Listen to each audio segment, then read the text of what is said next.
super people time! It's super people time! It's super people time! Super people time! It's super people time! It's super people time! Super people time! It's super people time! It's super people time! It's super people time! Super people time! Super people time! Super time! Super people time! Super people time! Super people time! It's super people time! Super people time! Super people time! Super people! Super people! Super people! Super people! Super people! Super people! Super people time! Super people time! Super people! Super people! Super people! Super people! Super people! Super people! Super people time! Super people time, super people time, super people time, super people time, super people time, ba ba ba, super people time, super people time, super people time, super people time, super people time, super people time, super people time, super people time, super people time, ba ba ba, super people time, super people time, super people time, super people time. Yes, indeed. I am Fishlock, the Etchimon, and I am here to play Super People Time, Super People Time, Super People Time, Super People Time. Yes, indeed. I am Fishlock, the Etchimon, and I am here to play Super People Time, Super People Time, Super People Time, Super People Time. Yes, indeed. My longtime fans may have noticed that I am no longer streaming primarily on Twitch, and that is because I hate the people that I made friends with on Twitch. We're not friends anymore. They're all drunks and racists and the bad sides came out. I don't want anything to do with any of them. Let them be. Let them be. I want to play Super People Time. We might be multi-streaming here pretty soon. Be Live, Promo, and YouTube. We've seen a pretty decent growth on YouTube since we started. Impressions are up. We're trying out all kinds of new games. That's one thing I like about YouTube is that, whereas on Twitch, you kind of, like if you really want to do well, you kind of have to stick with the one thing, and I suppose the same can be said at YouTube as well, but you can do okay, like, you know, for example, Call Me Kevin, you can do okay on YouTube playing anything you want, which is what I'm doing.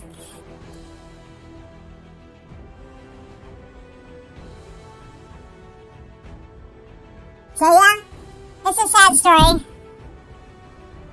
Fishlock the Etchimon has no more friends. But Fishlock the Etchimon is free. Fishlock the Etchimon is fine. And Fishlock the Etchimon is fantastic.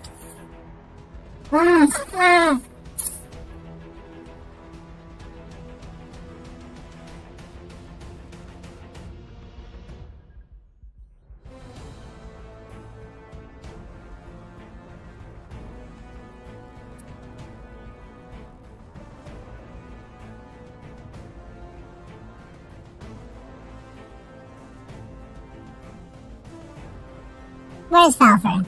Are you still making your account, Falfer? I'm in Discord.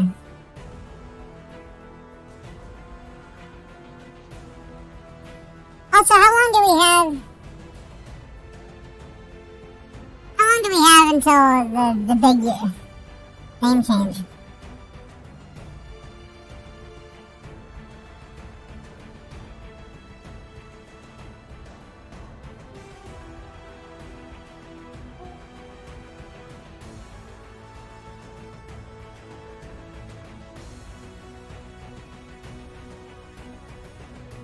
I'm checking the TikTok now. Alper, Yes, did you make your account? I can't get in. Oh, the password. Yeah.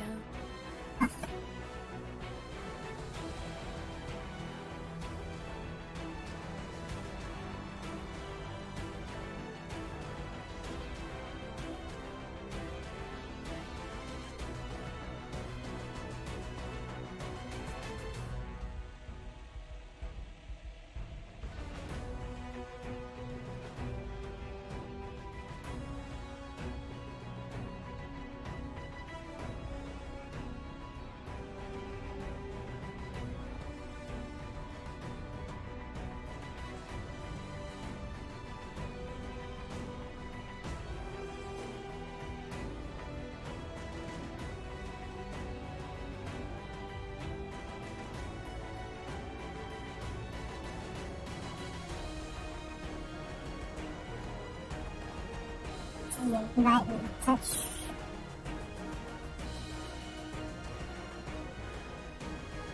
Okie dokie, I'm still here.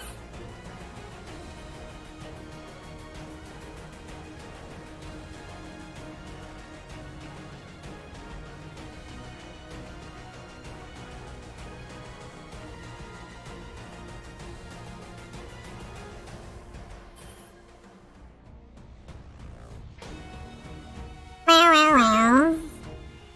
Wow. Wow, wow, wow. Let's take a look here. I'm gonna cap the frame rate. Going off past experience with,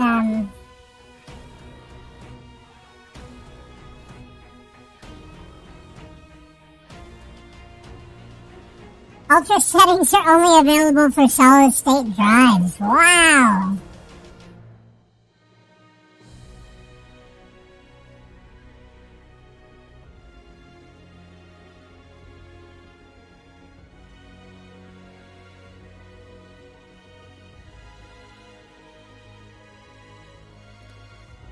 Set it to high though.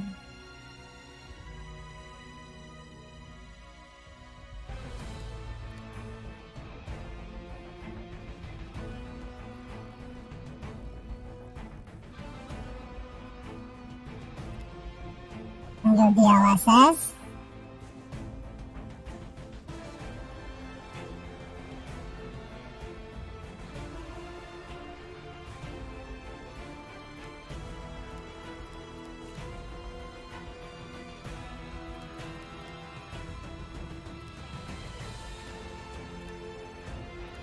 You can only have one. Oh, we don't have AMD. I don't have AMD. Reality.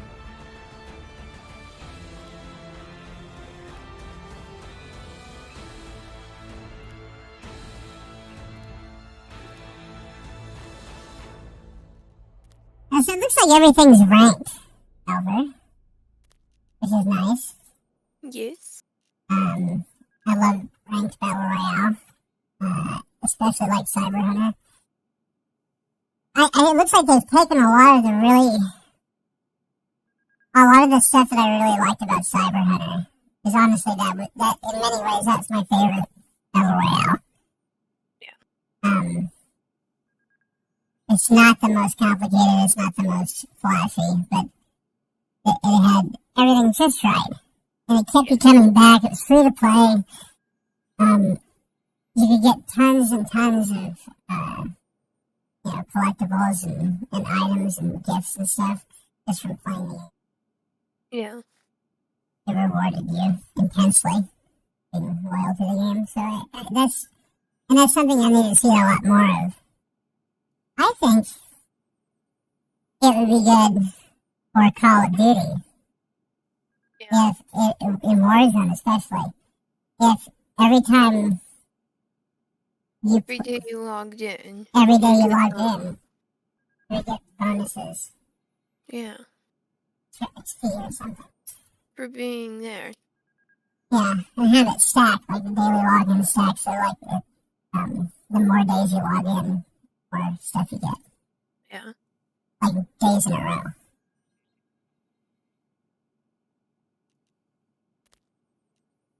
I think more people would play if they had that.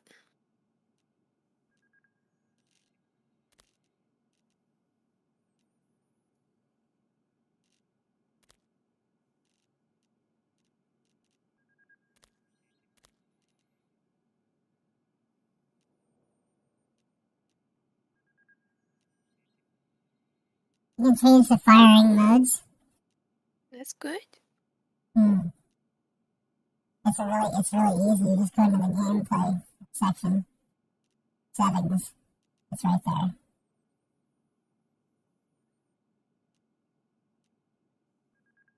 Auto equip weapon attachments. Auto switch. Personal supply thing. Switch weapon. Highlight consumables.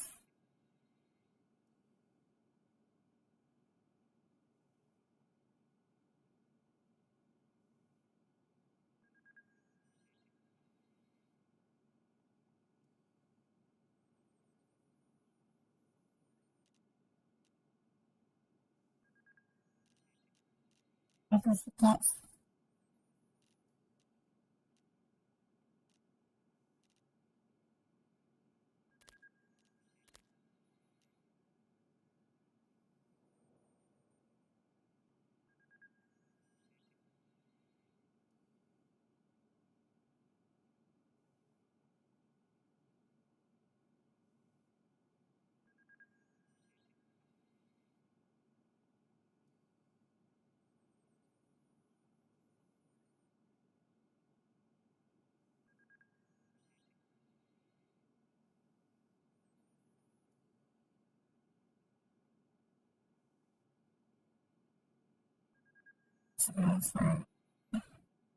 The new ERB.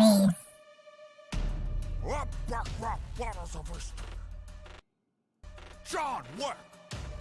Forces! It's okay. Forces! John Rambo! It's not one of my favorites. Guess some people want to drop. Even though Or maybe you could draw it seems like it should be. any of your new movies. Come out to the coast, we'll have a few laughs, sounds sweet. But no, I'm stuck here with these two jerkweeds about to kick their ass with bare feet. I'll drop the beat. I'll set it off like it's the top of Nakatomi. Need a fire hose to swing on you, you're both so below me. I haven't stopped killing it since calls Brother Tony, and I got your detonators right here. Blow me. Ship your booby traps home, Rambo. Cause you'll never take the W without the P&O. Does your lip hang low? Does it wobble to and fro? Can you string that shit up on your compound bow? Lighten up, Wick, with your brooding saga. How about a little Hakuna Matata, Baba Yaga? You got the trousers, taper, and the watch, spooker. But your acting falls flatter than the Hans. Gruber! Leave the underground coin game to Mario Brothers. And John Bobby. What the fuck's with the chest butter? The bandolier looks heavy as shit. I'm like this prick's ring finger, only need one clip. God, I've been sharp as shattered glass since the late 80s. And like your late pump, I'll leave you pushing up daisies. Less is more, boys, that's my advice. You less survival knife, you more survival wife. Ooh. I'm gonna need a dinner reservation for two. John Wick, I'm efficient and lean, a proficient professional killing machine. Underworld overachiever looking dapper as I'm bucking. Only one of us to go 3 chapters without sucking. Between your elevator and the mine where you were trapped, you're such wieners I should call you both John Shaft. I craft rhymes with pencils, then jam 'em in necks, so I'm not vexed by Vets flex and roid injected pecs. Being excommunicado wasn't more than I could handle, so I think I can withstand an excremental ex-commando. And this sad broken dad joke at Popo is no foe for the virtuoso bad virtuoso. Ho ho ho to quivers and bows, I'm delivering blows, and when they land it won't help to make fists with your toes. Bitcoin, no. Hitcoin, certainly. I'll put you two in tune, call it cryptocurrency. Obey your superior like good cops and soldiers. Raven, Roy, you're done. Over. Nothing is over! Nothing! You just don't turn it on! It's one of your movies! In which case, I just turn it on! When I rip off my shirt and start swinging my stick swords, I'm hotter than the suicide girls on your switchboard. My headband's red, but I got no love for commies. No juice was used to produce these armies. High devil rules don't apply to this conflict. I'll finish you right in the lobby. Mission accomplished. Salt is where your marriage went. The last pipe thing you slid in was an air vent. They used to say you were a handsome crusader. Too bad your hairline couldn't get saved by Steve Urkel's neighbor. Oh, I slip into the jungle, disappear like a ghost. Then ding, I pop up behind you like pus. I seek peace, but I'm packing parabellum. I was trained to be the very best soldier boy. I'm blasting RPG through NYPD's guts. Simon says you can PTSD nuts. Jesus Christ, asshole, what are you doing? This is not some Saturday morning cartoon for you to ruin. Only thing getting ruined is McLean family Christmas. All your kids still have decent dad on their wish list. Whoa, Rambo dropping bombs in his flows. Your pals in the Taliban help you write those? Those were Mujahideen, there's a difference. The Taliban formed in the 90s when you fell off with a vengeance. Hey, who the fuck asked you, dog pound? Why don't you go lock your mouth in a hole in the ground? Oh, Lord. You're both a funeral suit away from presentable. I'm thinking I'm back, and I'm thinking you're expendable. You wanna die hard? Well, today's a good day. Let's go, motherfuckers! Yippee-ki-yay! Who's there? Hold us on! Wow, Salfer. Yes. Hello. Hello. Monster! Usha! Versus! Jeff! Voila, by the holy Quran, I lay my hand upon. I blaze Bezos, inflict inflammatory damage on Amazon. Burn it down like when they put the cattle on. The hottest on the map, since the Atlas a catalog. King of Mali, with coke. I was thinking about it. Lyrically, I talked to somebody about it, probably. I'm laying the blows you can't dodge. One of the people that I'm not talking to anymore. They would always talk about how,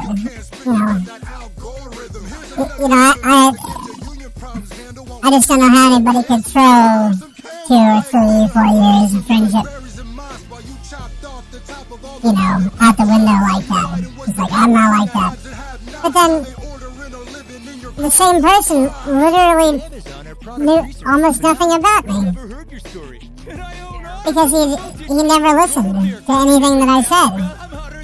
So, every time I would talk to him about something that I was interested in, even with my memory, knowing that I had talked about it several times, a half dozen times, that he'd never even heard me, that he never even listened, it never sunk in. So what kind of friendship is that? It's not friendship. It's pretending, it's fake, it's false friendship, it's the appearance of friendship. But it's not friendship. But it's not friendship. If you don't take any interest in... Like, friends are interested in each other. That's the way it goes. They're interested in each other. And I've consistently been more interested in other people than they've been in me. Unless they're mad at me, and then they become obsessed with me. Yeah. That's my life. I am like when I'm the good guy, nobody even notices my existence.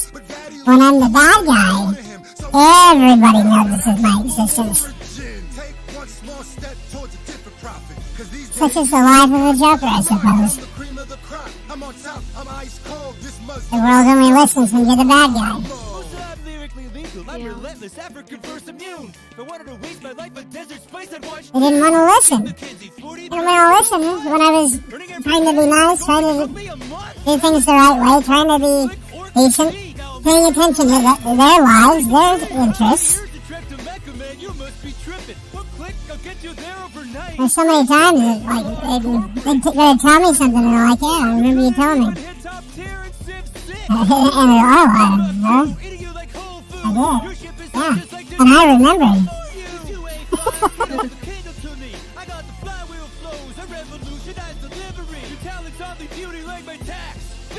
Alexa, what do we have that he lacks? Skills.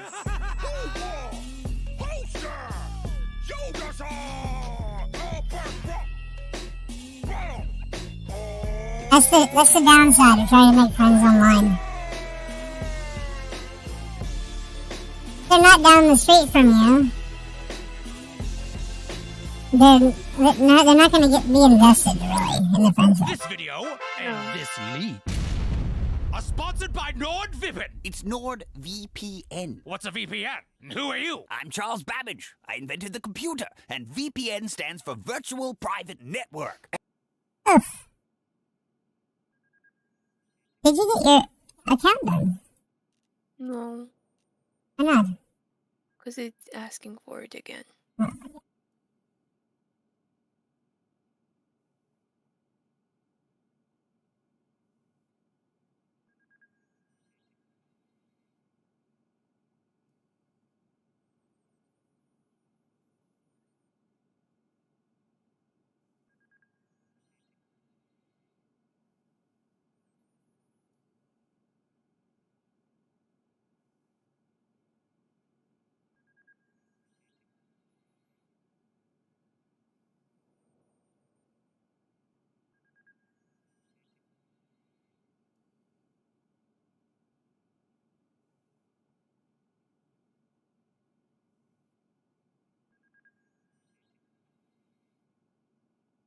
That's good initiative.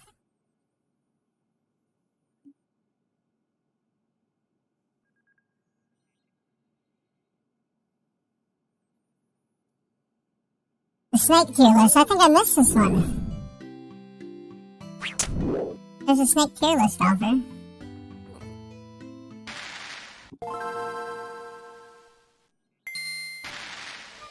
Snakes are one of the most feared classes in the game, with a number of powerful builds and a vast array of uniquely lethal abilities. However, some of these strategies have clearly been more successful than others. So in this video, which was sponsored by CuriosityStream, we'll be going over the snake tier list to see which builds rank highest. But before we get into looking at specific snake builds, let's do an overview of the basic attributes and special abilities the snake faction has access to, as well as a quick rundown of the history of the snake faction. So, snakes are one of the newer factions in the game, joining the game's roster during the latter part of the Mesozoic expansion. They began as a niche offshoot of the lizard faction that was specifically adapted to burrowing gameplay. And in order to best min-max for the most efficient burrowing, this player base eventually opted to completely drop the legs attribute. This ended up being a far more successful gambit than anyone could have anticipated, as it not only granted these lizards better burrowing ability, but also opened up a bunch of other strategies to them. While the snake build first hit the scene during a metagame dominated by dinosaurs, they didn't become a huge threat in the meta until after the main dinosaur powerhouses were banned in the KT balance patch. During this chaotic post-banwave meta, snake players experimented with some crazy builds, including the giant Titanoboa build. But while Titanoboa's giant size granted it short-term success, I think the strategies that the snake player base went on to specialize in are even more effective. Fast forward to today's meta, and snakes are one of the most successful predator factions in the game, owing this success to a handful of powerful, unique abilities. The most obvious of these is slithering, the snake's unique mobility option that it gained in exchange for losing its legs. At first glance, this might seem extremely limiting, as snakes cannot jump and move more slowly than they would if they could run. And while those are significant limitations, the ability to slither does open up a lot of other options to snake mains. Rather than jumping over barriers, snakes can oftentimes find a way to slither through them. This gives snakes access to a lot of areas of the map that are normally much more difficult to access, and means things like dens, nests, and other player-constructed bases are often less effective at keeping snake players out, which makes them one of the best classes at spawn killing. Slithering also allows a comparatively large build to remain very close to the ground and benefit from the stealth bonus of even the shortest grass and foliage. Despite not having claws, snakes make for highly effective climbers, making it very difficult to ever truly get out of reach of a snake. Still, as a rushdown option, slithering tends to be too slow to reliably catch up to other players. So while snakes may not have the ability to chase you down, they've spec'd their movement kit to ensure that nowhere is ever truly safe from them, and if you let your guard down, they'll be poised to capitalize on that. A snake's basic strike is a little on the weak side for such a dangerous predator. Their bites can't deal that much damage on their own and are easily blocked by armor. It's for this reason that snakes tend to spec into various venom effects to infuse their bites with. Snake venom can have a variety of status effects, which we'll get into more as we progress through the tier list, but in general, venom greatly increases the damage potential a snake can deal with its bite. Without this, many snakes would have no means of defense and would be completely helpless when caught out in the open. Instead, snakes are one of the most feared classes in the game, but which snakes should be feared the most? For that, let's get into the tier list. So, the lower tiers on this list contain members of the snake faction known as colubrids. This is the largest group of snakes and contains almost every snake build in the game, except for the ones you're actually afraid of. Starting at the very bottom of this group, we have the garter snake, one of the weakest snake builds in the game. Data miners are actually unsure whether or not this build is venomous, but if it is, it's some of the weakest venom in the game. And with no other offensive abilities, the garter snake essentially only has favorable matchups against things far smaller than it, like frogs and mice. Because they're so vulnerable, garter snake players love to attack aquatic targets like tadpoles and small fish. But they have no actual abilities that synergize with this playstyle, nor is it a particularly good swimmer, and therefore takes on considerable risk when they venture into the water. Garter snakes are also caught in an endless loop of wasting a ton of evolution points, evolving extreme toxin resistance to the poison of a specific newt build. This isn't very efficient, but I guess the garter snake needs to preserve its few favorable matchups. Next in F tier we have the Racer Snake. This is a snake build that put an above average number of evolution points into mobility, making it one of the fastest snake builds in the game. That's not really saying a lot. Kirby racing music with the Racer Snake. Credit where credit's due, this does give them a much better chance of dashing into cover when under attack. Unfortunately, as with a lot of mobility-centric builds, this alone isn't enough to make them competitively viable. In fact, even with their above-average slithering speed, they're usually still too slow to chase down many of their preferred attack targets. They're also worse climbers than most snakes, making them one of the few snakes that can be countered by simply climbing out of reach. In almost all cases, a snake's worst matchup is against birds, and unfortunately for the Racer Snake, speed usually isn't much use against a surprise aerial attack. Their lack of practical applications for their signature abilities plants them firmly in F tier for me. Next on the tier list we have the Vine Snake. Now, there are many highly effective arboreal snake builds, and all things considered, the Vine Snake isn't terrible. It's got great stealth and is an excellent climber. But I mean, just look at this thing. With the lowest HP and defensive stats of any snake, this build folds to absolutely any attack. Vine Snakes entrust their survival to their above average stealth stat, but if that fails and the Vine Snake is discovered, they resort to intimidation. Their intimidation tactic consists of sticking out their brightly colored tongue as a warning. Much like with the blue-tongued skink, I don't consider this to be a particularly effective defensive display, especially when this warning is backed by some of the weakest venom in the snake faction. Definitely not F tier due to its decent camouflage, but with nothing else going for it, it's stuck in D tier. Next in D tier we have the Tiger Keelback. This snake build breaks the mold when it comes to toxic strategies in snakes, as rather than dumping all of its evolution points into venom, the Keelback also allocates some of its resources into becoming poisonous, meaning that they can inflict the toxic status effect both when dealing damage and when taking damage. This extra defensive ability definitely raises the Keelback's ranking compared to most colobrid snakes. However, overall it's still not that great. Both their venom and their poison aren't all that potent, and it's possible that going all in on one of these strategies might have been the better play in the long run. Still, the Keelback strategy does mitigate one of the colobrid faction's main weaknesses though, which is that they have a hard time using their venom defensively. Many colobrids, including the Vine Snake and Keelback, are venomous. This is useful because, I mean, how else would a snake barely thicker than a piece of spaghetti deal any damage, right? The problem is, colobrids lack the efficient venom delivery abilities found in the more dangerous snake builds. Their fangs are located at the back of their mouths, and these fangs don't actually inject venom. The venom is just kind of part of their saliva, so to deal any damage with it, they need to really chew on their target for a good chunk of time. As you might expect, this makes individual strikes from most venomous colobrids quite harmless, as they don't contain much venom per hit, and they also can't really use their fangs unless they get a really solid bite in. So the Keelback's poison does sort of cover for this weakness, which is great, and for that it gets to the top of D tier. However, a defensive poison is by no means the only way to mitigate the drawbacks of having rear fangs, as we'll see as we move out of the low tier and into mid tier. At the bottom of C tier we have the Boomslang, the most venomous snake build from the colobrid faction. This snake kinda just does everything the Vine Snake does, but better. It's an excellent climber and has great camouflage, but also packs a devastating bite with extremely overpowered venom for its tier in terms of potency. And while it does have rear fangs, they're significantly larger than most colobrids. But its best adaptation is that the Boomslang can open its mouth far wider than most snakes, allowing it to deliver a venom-infused bite in spite of the location of its fangs.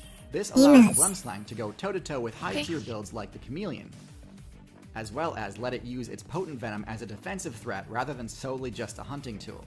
Now obviously this is still far from ideal. Its venom is quite slow acting, making it not that useful when under attack. In my opinion, the Boomslang is the perfect example of a snake that really just needs one or two more buffs to be a high tier build, but in its current state it just doesn't quite get there.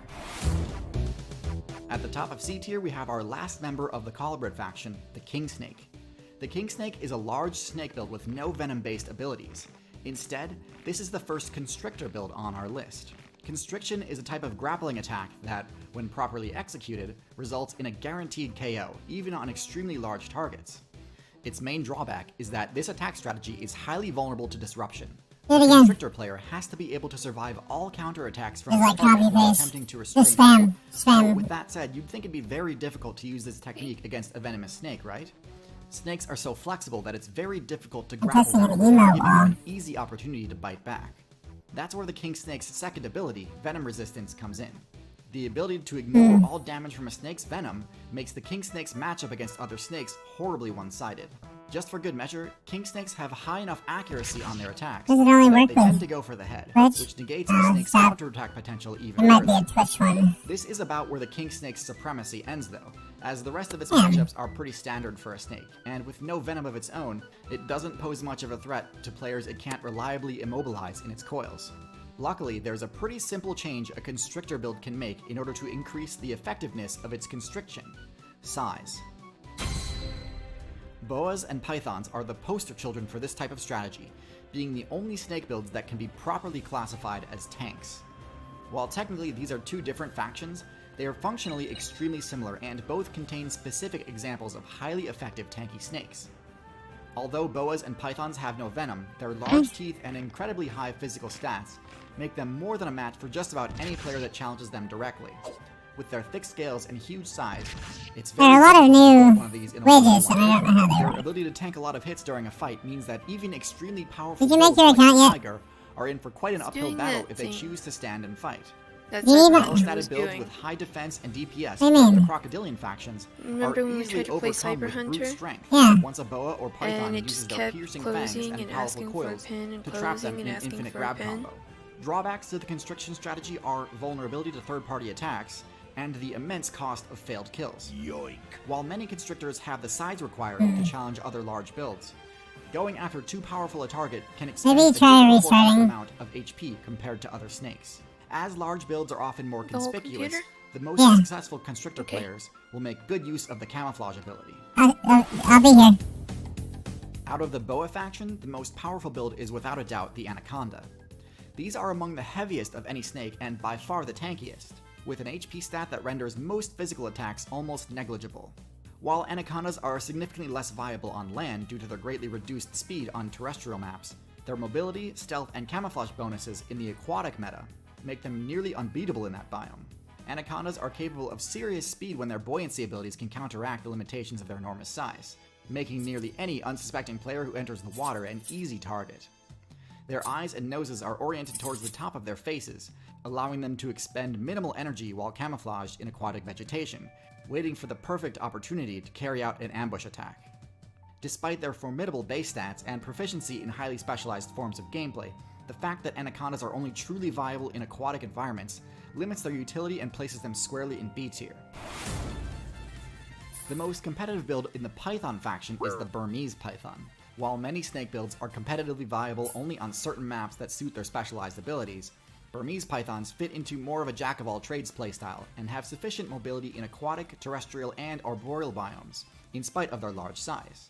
Burmese Pythons are therefore excellent generalist builds, and as seen with many other generalists, they've been causing serious disruption in servers that they weren't meant to be spawning in. Burmese Pythons have totally destabilized the meta of the Florida Everglades, due mostly to the Python's extremely one-sided matchup against non-social mammal builds, and a lack of the type of builds that normally keep the Python player base in check.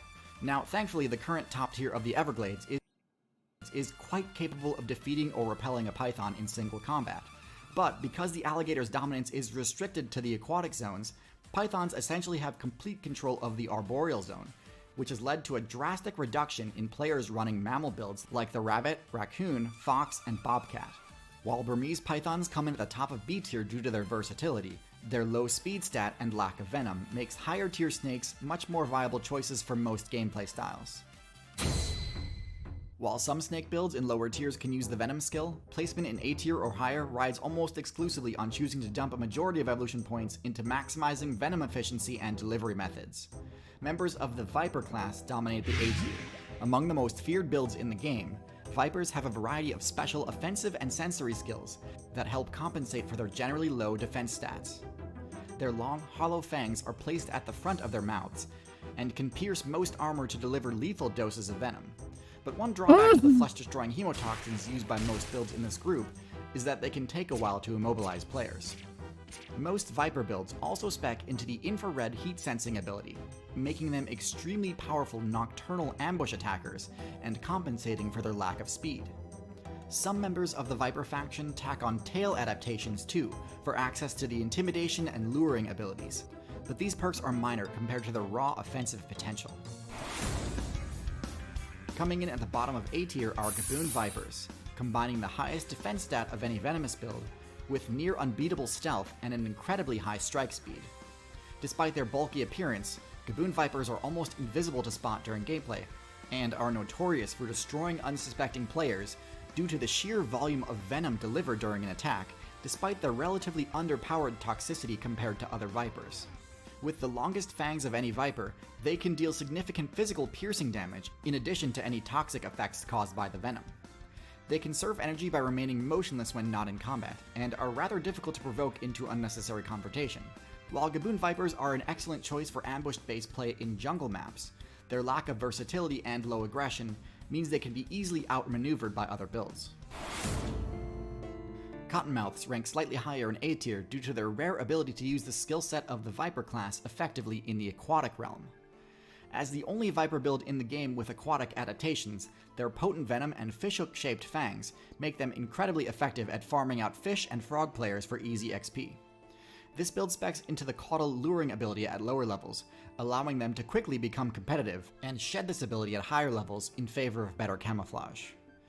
Cottonmouths are also relatively tanky and escape many combat situations by using intimidation tactics. Their dominance in aquatic maps makes them able to occasionally overcome more competitive generalist builds, but this is limited by biome and therefore not useful during the majority of gameplay. Rounding out A tier is the Rattlesnake. Best suited for desert and forest biomes, these snakes combine a variety of overpowered special abilities with well-allocated base stats. Rattlesnakes are highly capable builds for ambush-based stealth play due to their ability to create thermal maps of other players in low-visibility situations, which makes them one of the most effective counters for mammal players with the night vision ability. Instead of risking health by grappling with other players, rattlesnakes deliver a lethal amount of venom in one quick strike, and then use their prey tracking ability to find them after they've succumbed to toxic status effects. One major advantage for rattlesnake players is the highly effective rattle intimidation technique, which allows them to scare off more powerful challengers without wasting venom or risking serious damage. While rattlesnakes sit at the top of A tier due to their relatively well-rounded stats among members of the Viper class, all Viper builds are still classified as glass cannons and tend to lose out against opponents with quicker acting venom, superior speed, or high enough HP to tank their attacks. Snake builds placing in S tier overcome the weaknesses of other venom users by maxing out mobility stats and employing a variety of highly effective venom delivery techniques. The most competitively viable snakes spec into heavily neurotoxic venom, granting them the ability to inflict toxic damage and status effects far more quickly than lower tier venom users. While these buffs come at the cost of base defense, S tier snakes are only really weak to the rare few players with venom resistance or effective bite evasion skills. Coming up first in S tier is the Cobra build. With impressive base speed, these snakes can actively chase down other players rather than having to solely rely on an ambush strategy. Variants of the Cobra build can spec into moderate aquatic and climbing proficiency, allowing for particularly well-rounded gameplay. Their fast-acting venom is mostly neurotoxic, but can have mixed toxic effects that melt through flesh and maximize the amount of pain inflicted. Even elephant players, the tankiest terrestrial build in the entire game, can be taken down by the ridiculous amount of sheer toxic damage inflicted by a well-placed bite. While all Cobra builds have forward-placed fangs to maximize venom delivery, Spitting Cobra players can use the only ranged attack in the entire snake class by spraying venom up to 2 meters through holes at the front of their fangs. This move has high accuracy and can permanently blind other players when used effectively. Cobra builds advertise their power by using a unique hood modification, intimidating the vast majority of players away from trying to challenge them in the first place. With enough offensive capabilities to take on an entire team of attackers at once, it's no question that Cobras are one of the most competitively viable builds in the Snake faction. Next in S tier are Sea Snakes. With full aquatic adaptations and special underwater sensory skills, these builds can access hard-to-reach areas to demolish even the most competitive fish players. Their fangs are relatively small compared to the closely related Cobra builds, but this works in conjunction with a special attack style. Their venom is some of the deadliest in the game, but causes almost no pain, meaning that other players may not even know they've been hit before fatal toxic damage sets in. While they are effective at using trickster tactics to take down enemies independently, Sea Snake players can also hunt in teams to capitalize on their own offensive potential and compensate for their low individual HP. This build does have a bit of a high skill floor though, and inexperienced players may struggle at playing around the Sea Snake's defensive weaknesses. The Sea Snake build has a unique playstyle that can be hard to master, but with the ability to 1v1 eels and win, this build sits at the top for those who enjoy a challenge. The final build on this tier list is the Black Mamba. With incredibly overpowered base stats for their class, including ridiculous damage and Hey, it's my channel's Black birthday. Mamba is by far the most competitive snake, both in terrestrial and arboreal combat situations. Their speed isn't just with respect to movement. The lethal venom of the Black Mamba takes effect extremely quickly, and can decimate enemies of any size due to the high dose delivered in each bite. Black Mamba venom imposes a variety of neurological status effects, including respiratory failure and vision loss, making them one of the most feared opponents in direct combat. Mamba builds have an extremely aggressive and fast-paced playstyle that leaves little room for counterplay, especially considering that their HP and defense stats are among the highest of any Venom users due to their large size. While they don't have any unique moves to speak of, Black Mambas dominate by using strategies common among Snake players, and do so to an exceptionally effective degree. Topping the charts with the highest DPS potential of any Snake, and respectable defensive skills to boot, the Black Mamba is the undisputed ruler of Snake builds. Snakes are by no means meta-defining, but it's still worth knowing how they stack up against each other and what their main strengths and weaknesses are. There's a lot more to snakes than just their general combat abilities though. How do snakes deal with cold damage? How can snakes climb trees so easily without claws or cling pads? If you're really interested in knowing all the ins and outs of the snake build, I highly recommend checking out this video's sponsor, CuriosityStream. They have this excellent documentary called The Secret Lives of Snakes, which answers a lot of questions I didn't even know I had about snakes. It goes into way more depth than I have time for here on YouTube.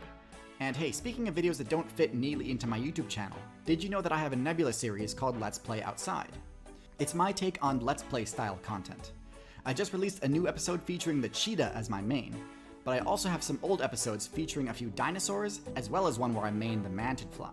CuriosityStream is normally $20 a year, but I do have a special deal just for Tiers reviewers.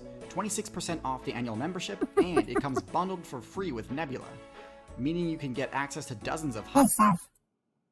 We're just waiting for Falfer. We are gonna play.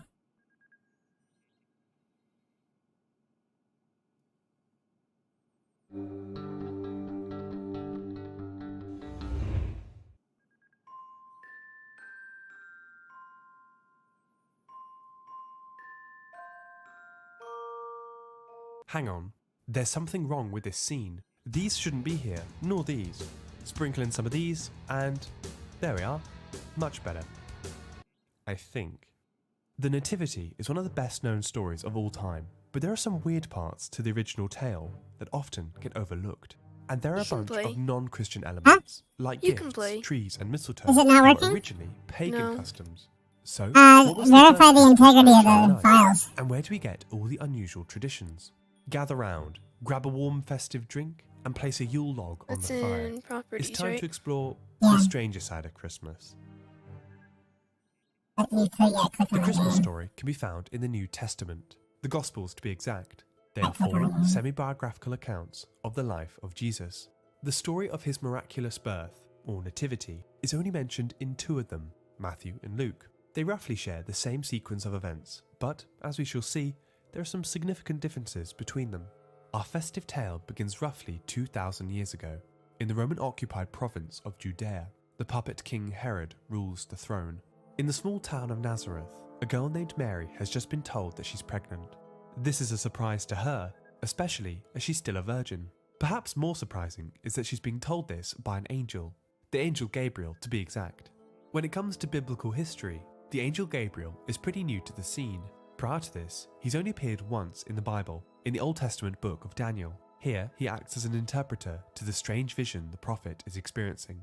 In fact, he's more popular outside the Bible, appearing in several apocryphal texts, one of which is the Book of Enoch, an apocalyptic tale about a heavenly war against a group of fallen angels. Gabriel is one of God's lieutenants, along with fellow archangels Michael, Uriel, and Suriel.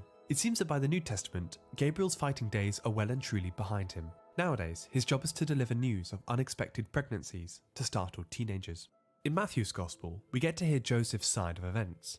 From his perspective, his betrothed wife has got herself mysteriously pregnant. Suspecting an affair, he secretly plans to divorce her. At the last minute, however, he is visited by an unnamed angel in a dream. It tells him that she hasn't in fact cheated on him, but instead has been selected to carry God's baby.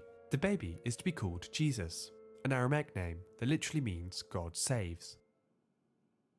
Back in Luke's Gospel, the Roman governor has issued a census in order to count the It's still population, validating. and everyone is told to It return to their says ancestral all home. files successfully Mary Joseph validated. must make the 80-mile journey from Nazareth to Bethlehem. The census of Quirinus was a real historical event, although it took place in the year 6 CE. That's 6 years after Jesus was supposed to have been born. Dating Jesus' birth becomes extra confusing when we find out that the real King Herod died 10 years earlier, in the year 4 BCE. Historically speaking, the Roman census and the reign of King Herod did not overlap, contrary to what it says in the Bible. This leaves us with an awkward question. When was Jesus actually born? Many biblical scholars believe that Luke's Gospel probably got the dates confused, and so discreetly moved Jesus' birth date to 4 BCE to coincide with the reign of King Herod.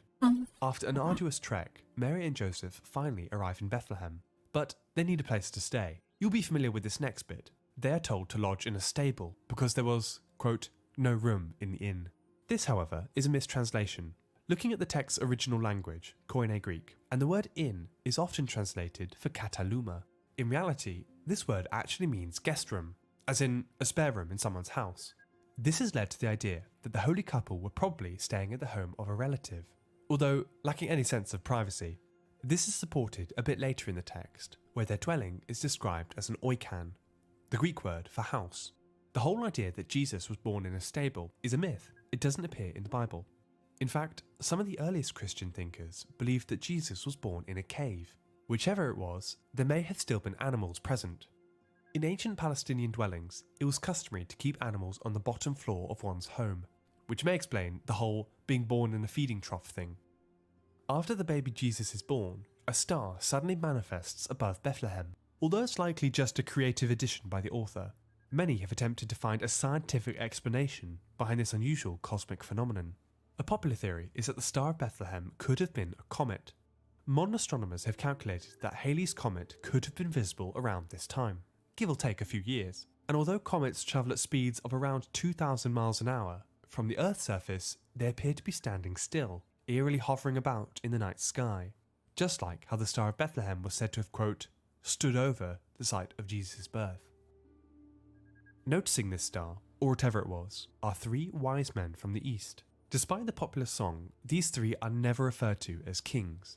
Instead, Matthew's Gospel labels them as magi. Magi is a Persian word that was used to describe priests in the ancient Zoroastrian religion. It's where we get the word magic and magician from. The Greek historian Herodotus once described these magi as sorcerers, fluent in alchemy and esoteric knowledge, but above all, astronomy. Having followed this star, the 3 men finally arrive in Bethlehem. They bring with them gifts of gold, frankincense and myrrh. Now, if you've ever wondered what myrrh is, it's an ointment used to embalm dead people. An ominous gift to be giving to a baby, if you ask me. The Magi do not appear in Luke's Gospel. Instead, visiting the baby Jesus are the shepherds. Whilst relaxing on the hills outside Bethlehem, they are dazzled by a blinding flash, an angel. The Bible is quick to point out that they are absolutely terrified by this sight. The being attempts to calm them down. Be not afraid, for today in the town of David a Saviour has been born unto you. With that, hundreds of other angels appear in the sky and begin to chant and sing. The shepherds promptly flee the scene in the desperate search of this miracle child. This event, known as the Annunciation to the Shepherds, has been depicted by artists throughout history, although using far less distressing imagery than I have. 8 days later, the baby is taken to a synagogue and is circumcised according to Jewish custom. Believe it or not, a number of churches across medieval Europe have claimed to be in possession of the byproduct of this procedure. You see, according to Christian theology, when Jesus ascended into heaven, he left no physical trace on earth, except, that is, for something that was removed during his early childhood. Throughout history, there has been a total of 18 claimants of the holy prepuce, as it's known. This includes Charlemagne, who had received it as a gift from Empress Irene of Constantinople. The fact that so many people have come forward claiming ownership of this bizarre relic tells us one of two things. One, that there was either a lot of material that needed to be removed, or two, someone has been sold something that didn't originally belong to Jesus. To finish the Nativity story, the Gospel of Matthew ends on a really dark note. Having heard of the so-called King of the Jews has been born in Bethlehem, King Herod has become paranoid that this infant will one day overthrow him. He does what any good king would do, and orders a mass slaughter of infant boys in Bethlehem. In later Christian tradition, these babies are regarded as the first martyrs, depicted here as cute cherubs. Fortunately, there is no historical evidence of such an event taking place, so many believe that it's simply a myth. The whole thing was pointless anyway, as the Holy Family had already fled to Egypt, having been warned by an angel. There they spent Jesus' childhood, in the shadow of the pyramids, only to return once Jesus had grown up into an adult. And with that, our Christmas story comes to an end. The modern Christmas story is a synthesis between these two gospel accounts. We've seen how both roughly tell the same story, but there are some events that take place in one gospel and not in the other. As the Renaissance came around, certain stock images of Christmas became formalised, although as we've seen, some elements like the stable are not strictly accurate. In fact, so many non-biblical elements have been piled onto the Christmas story, and the holiday in general. Let's have a look at some of them, starting with the date, December 25th. Nowhere in the Bible does it say that Jesus was born on the 25th of December. In fact, the references to shepherds and sheep may suggest that the Nativity took place in the spring. It would be roughly 3 centuries later, in 350 CE, when the date was officially set. But why the middle of winter? Was it simply plucked at random? It's commonly thought that the first Christmas celebrations were timed to coincide with the Roman festival of Saturnalia. Dedicated to the god of agriculture, Saturnalia was the biggest event in the Roman calendar. It was basically one giant party. The streets of the capital were rowdy, with scenes of drinking, singing, gambling, and general merriment. It was also a time of gift-giving, particularly of small clay figurines known as sigillaria. Small wax candles called cerae would be lit, and wreaths would decorate villas. Saturnalia was a time of role reversal, the only time of the year when slaves could dine with their masters. After a lavish banquet of roast pork and cooked wine, guests would appoint a Lord of Misrule, whose job was to pull mischievous pranks on partygoers. Saturnalia was typically held between the 17th and the 23rd of December, and was followed by the Day of the Unconquered Sun, or Sol Invictus. This day took place on the 25th of December, and it marked the winter solstice, the shortest day of the year. Once Christianity was adopted as the official religion of the Roman Empire, Saturnalia waned in popularity and was eventually replaced with Christmas. We don't know much about how these early Christmases were celebrated. By all accounts, Easter was the big one in the religious calendar. But as you can already see, many events of Saturnalia, like gift-giving, Advent calendars, and festive days, were able to survive the transition. As Christianity spread outside the borders of the Roman Empire, up into the pagan tribes of the world, indigenous folk practices soon became absorbed by Christmas. Germanic and Baltic people were known to decorate pine trees with nuts, berries, and small charms. The Celts believed that mistletoe had magical properties and was used as a fertility symbol. Druids would hang mistletoe on doors to ward off witches and demons. As I'm sure you've already guessed by now, these ancient customs form the basis of many beloved Christmas traditions. For most of its history, Christmas wasn't the big holiday it is now. It was most often celebrated in pubs and taverns, and an opportunity for drunken merriment and mayhem. Because of this, it's been banned a number of times. In 1647, Oliver Cromwell outlawed all Christmas festivities, believing that they encouraged immoral behaviour. Christmas cheer would not return to England until 1660, when the monarchy was eventually restored. Christmas also fell out of favour in America, where it was seen as too English of a custom. It was not until the 19th century when the holiday went through a revival. Authors like Charles Dickens sought to bring the heart back to Christmas, putting family-friendly values front and centre.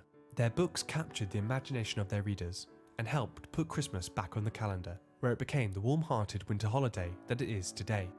Christmas has had a strange 2,000 and something year journey to get here, with many twists and turns along the way. Wherever it is celebrated, it fuses with local customs and cuisines. In East Asian countries like Japan, it is customary to eat fried chicken instead of roast turkey. In countries in the southern hemisphere, like Australia, Christmas takes place in the middle of summer and is often celebrated with a barbecue. Perhaps Christmas has become so popular because it's no longer strictly a religious holiday.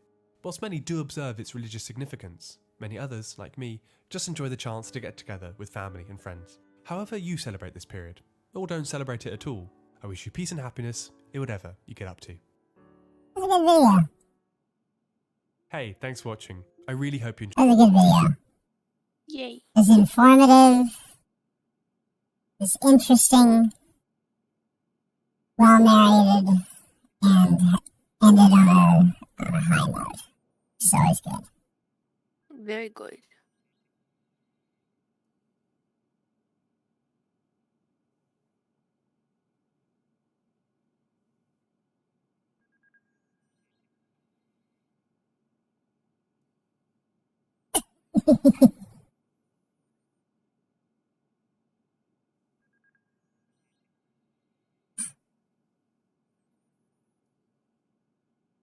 Alpha.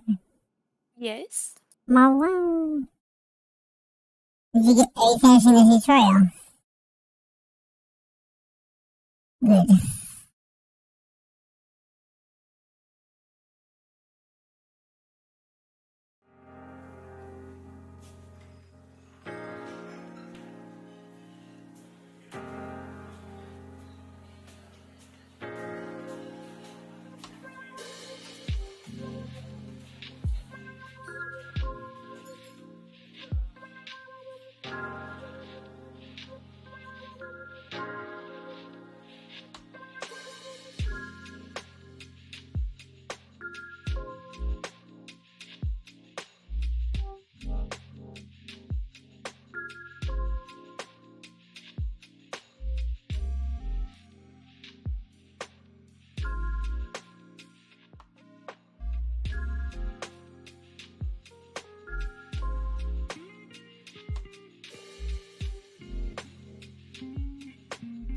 Good.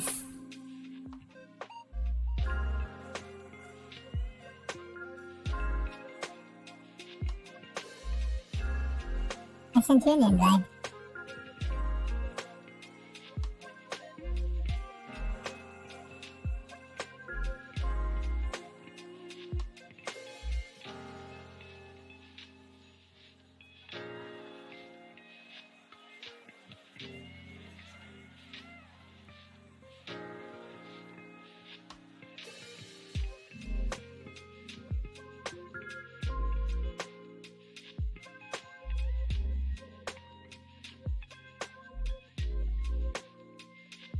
Alright, let's do it.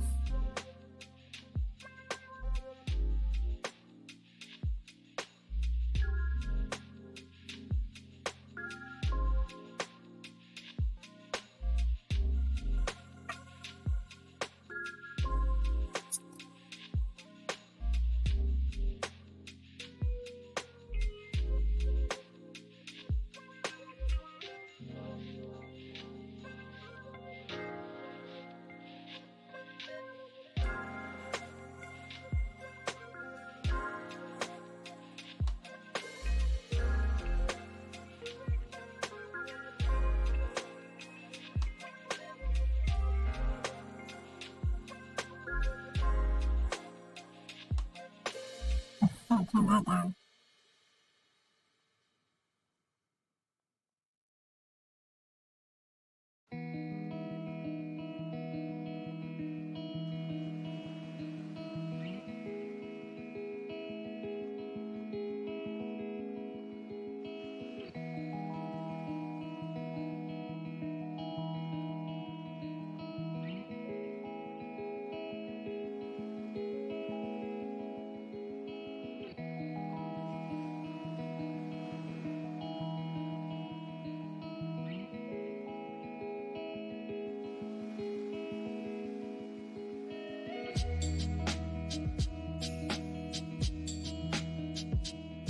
What's going on here?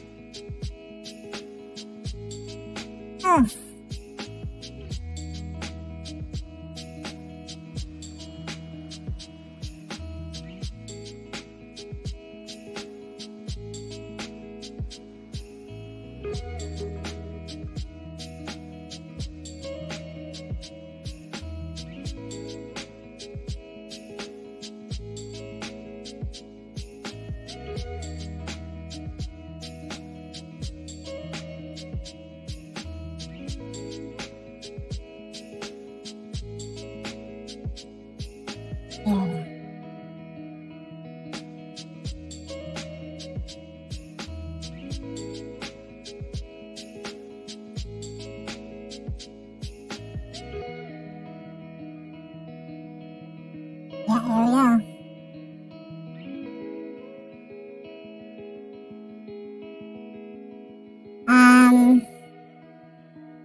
Let's land.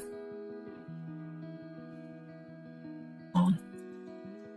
The Vista.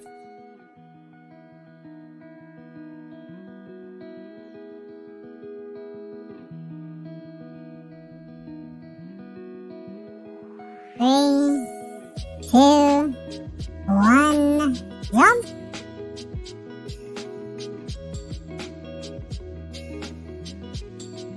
Open parachute.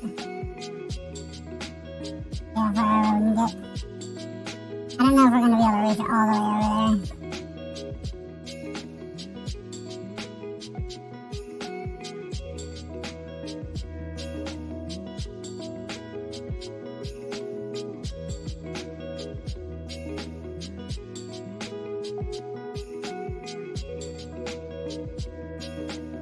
Looks nice.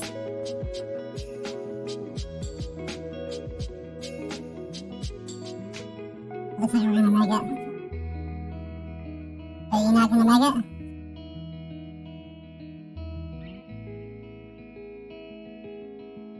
Alright, next time try to glide at left control.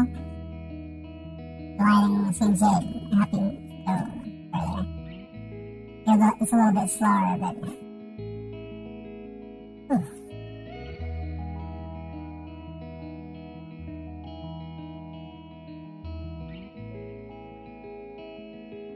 That's good. Wow.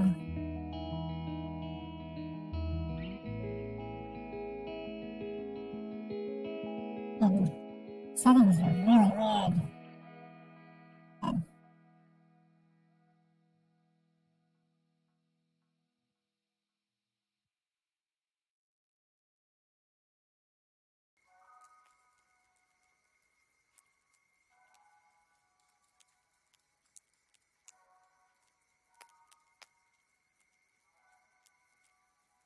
Is there somebody else?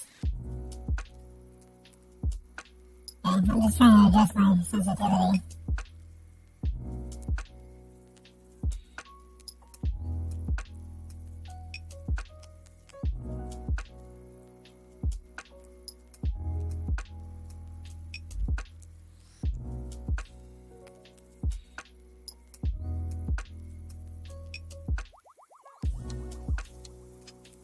There's a rifle. R98. Yeah.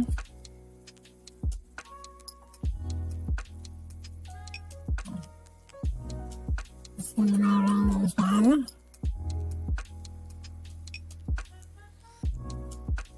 Yeah.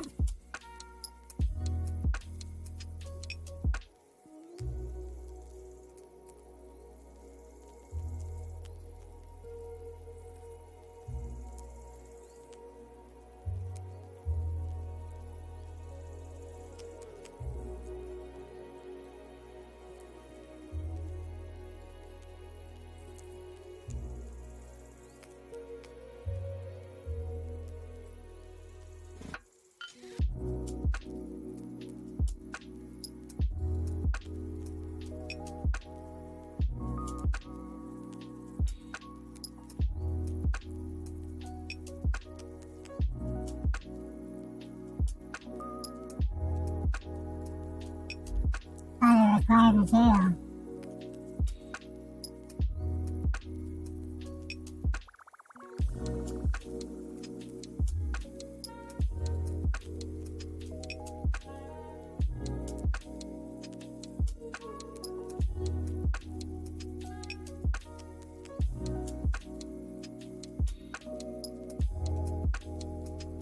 Hold on a second. Watch my back for a second.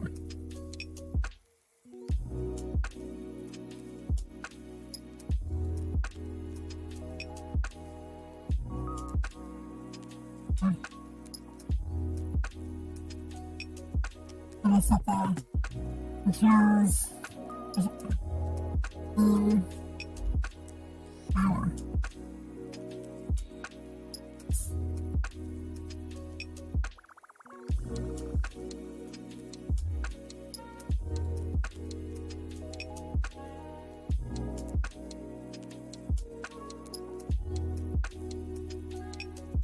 There's something over here, let's go.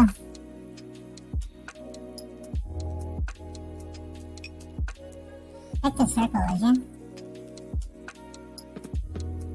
Good?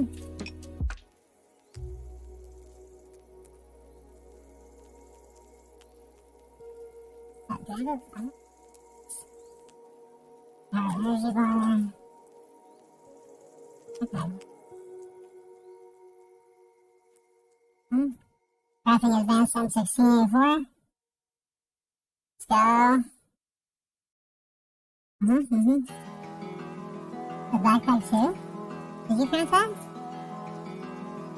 I must have spawned in or something.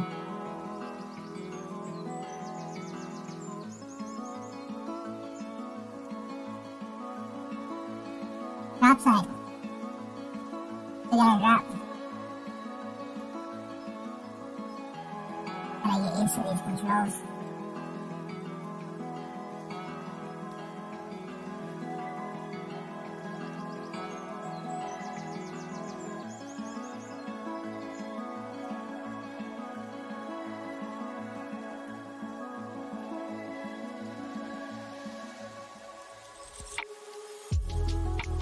Oh, there's all kinds of stuff here.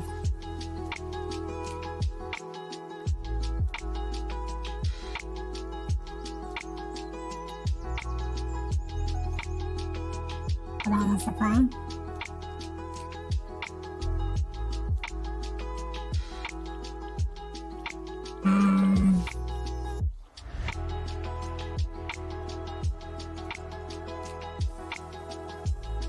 Switch.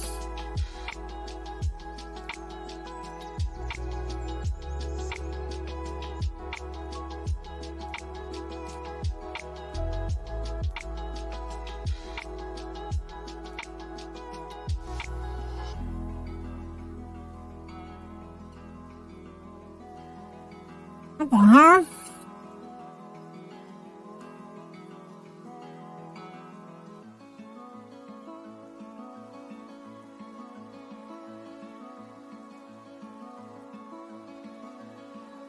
Yes.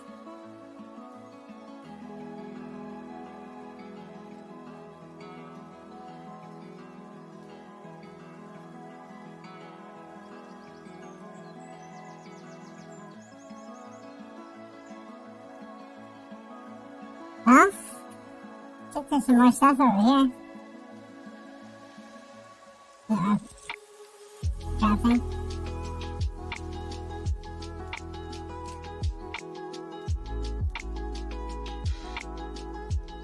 Lifting and movement feels really smooth.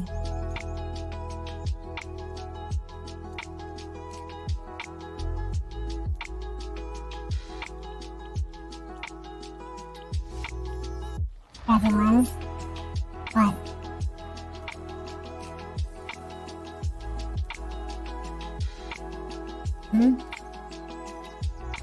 You got a drift?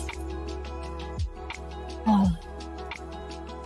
Are you playing on a controller? Do you have a controller plugged in?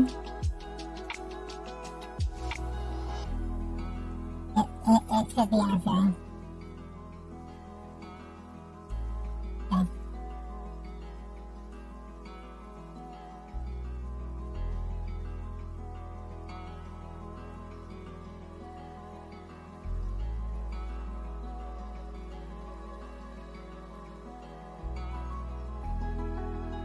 Got a compass. Advanced SKS. I love the crafting.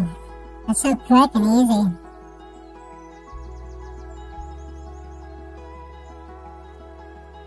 Alright. Well done.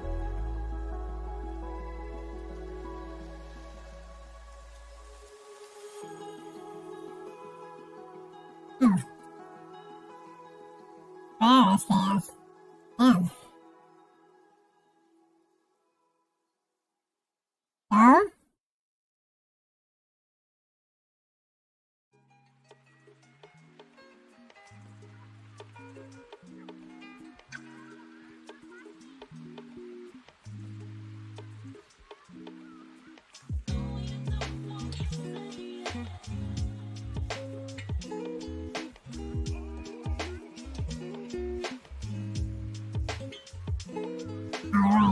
we're good.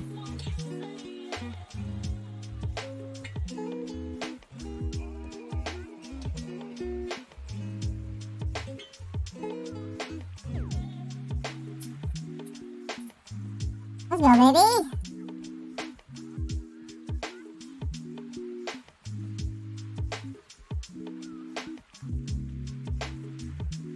Yep. Okay, ammo. Then.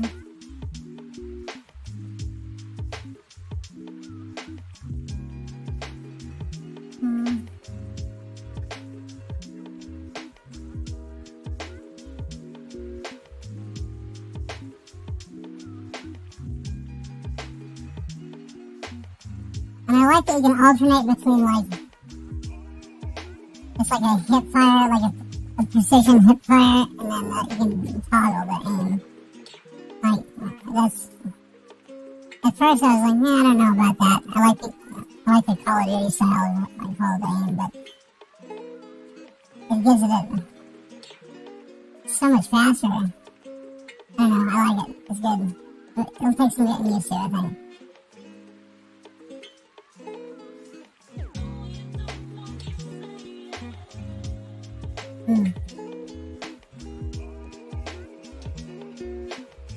Let's see with her. Alright. Can you ping it or anything? Mouse button. The wheel button.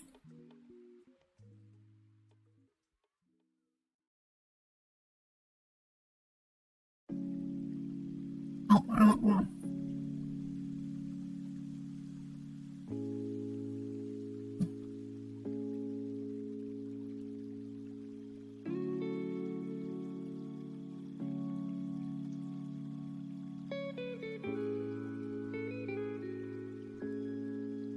We'll do it right here. Let's get this high ground.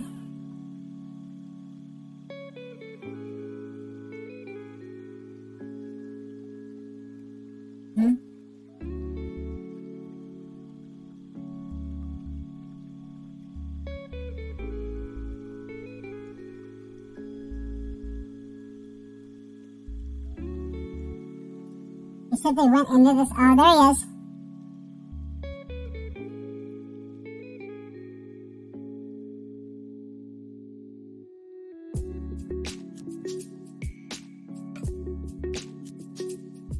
Oh.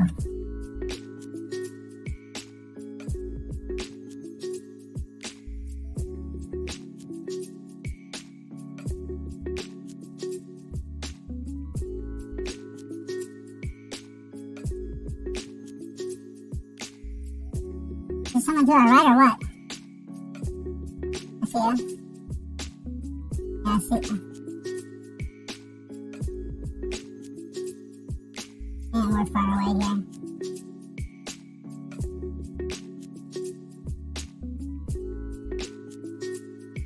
Actually hit him a couple times. I love the sniping on this. That feels good.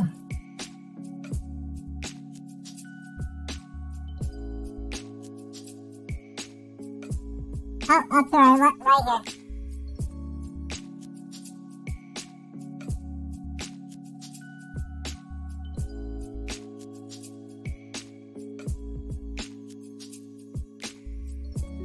Come on. Sniper battle.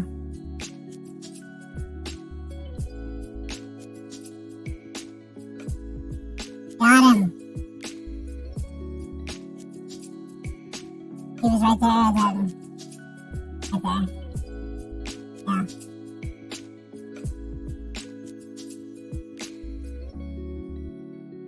Yeah, you tap, or you can hold for the hip fire one. For close engagements.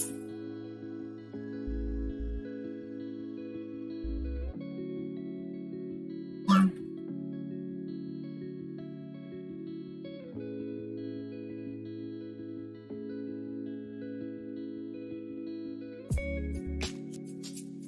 Yeah. Not bad.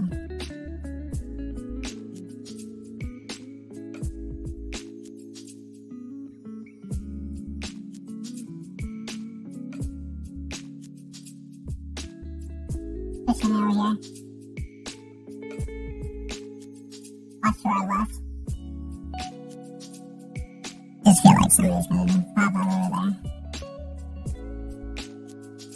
There's a water up right there. That direction. You wanna go get it?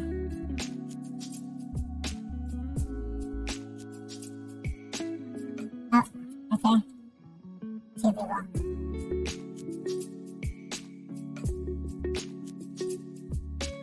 Ooh.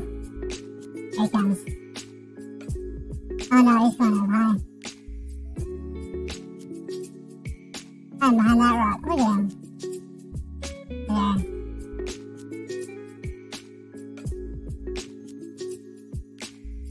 Alright, let's get up high. I don't feel like they're gonna do anything. Yeah, lay low. Ooh. Huh. Trying to get smacked, boy? Oh, run.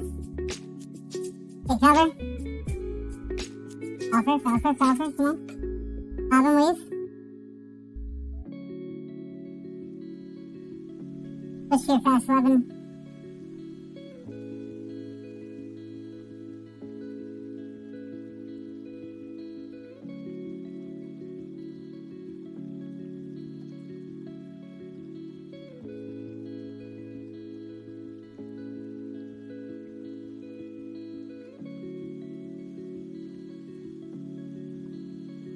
Yeah, they're still over there. They're like blurred out of existence and shit, dude. I don't know how they're doing that. Ah, come on. To be honest? No. Alright, let's hang here for a bit. It's a good spot.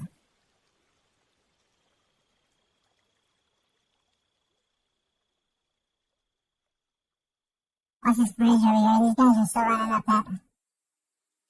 Damn it, I got a window in my way. They're over there, still running.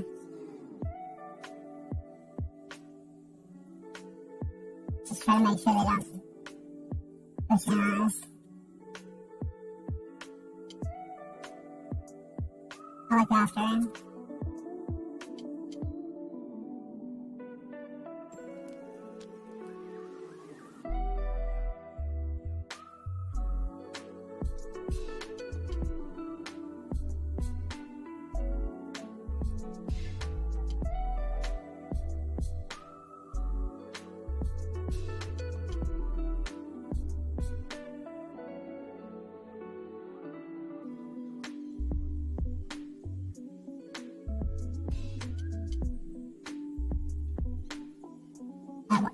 Hiding out to our right, not to our left, somewhere. Up there by the...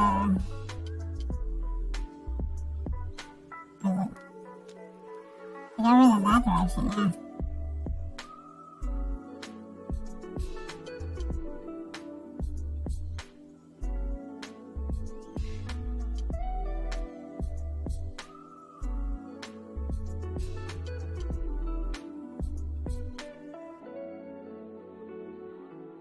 What the fuck? I'm down.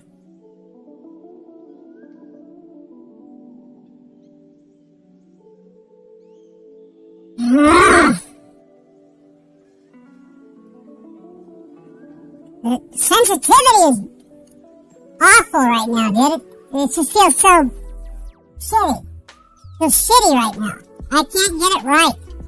I'm changing the DPI settings because, like, if I set it lower, it works better in game, but then like in the menu or when I'm trying to loot, I have to like slide my mouse all the way across my mouse pad, like which is this giant HyperX one. It's so frustrating. It doesn't feel smooth. It doesn't have just an overall mouse sensitivity, and that is a problem for me.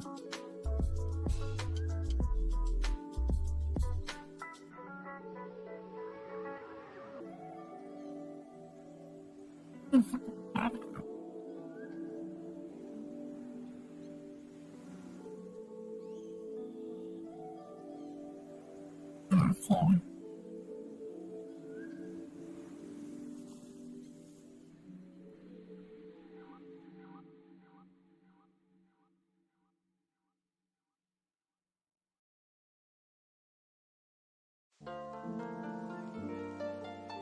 tourist like.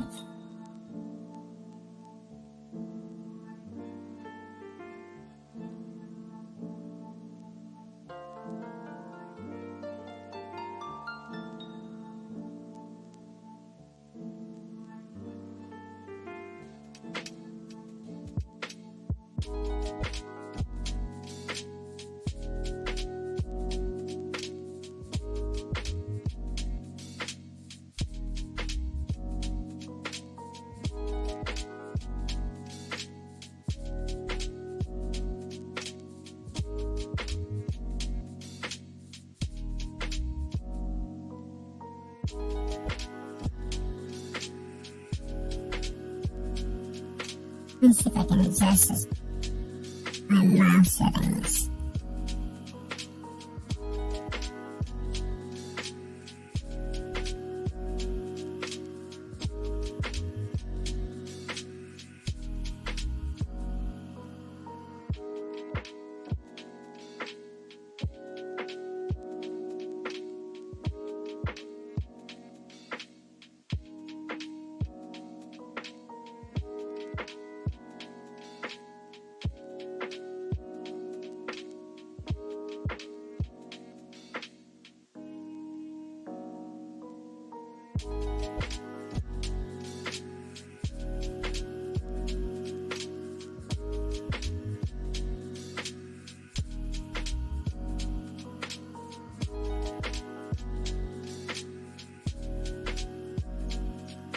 Maximum view distance, it still looks like that.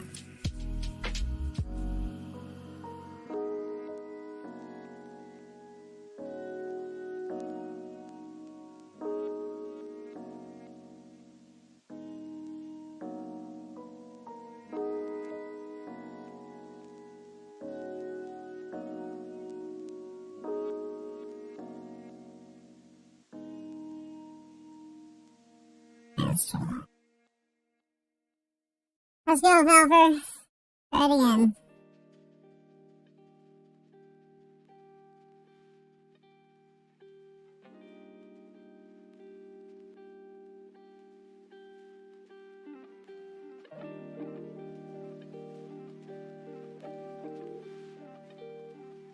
Listen to my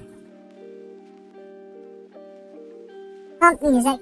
Get fired up! Let's go! It's a new battle royale, something I've been begging for.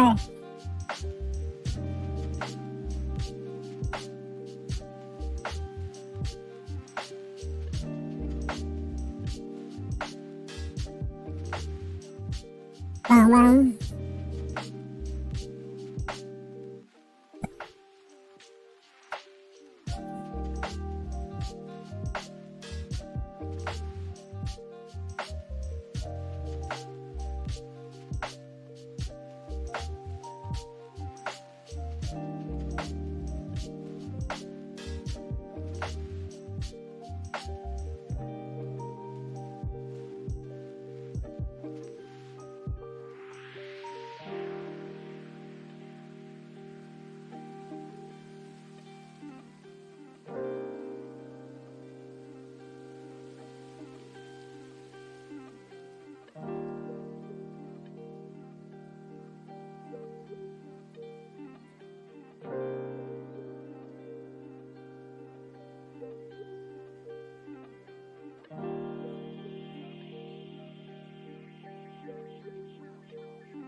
Nice and be good.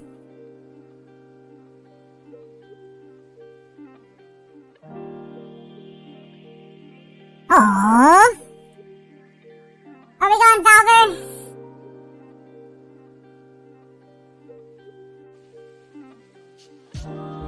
Ferryport.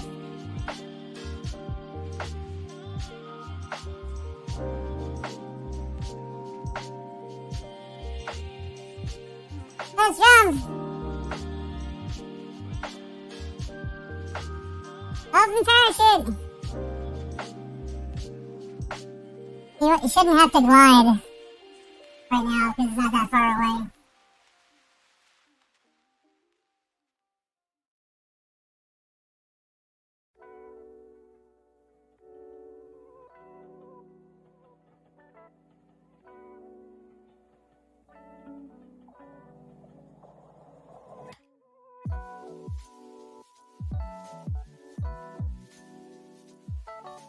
got people dropping in with us.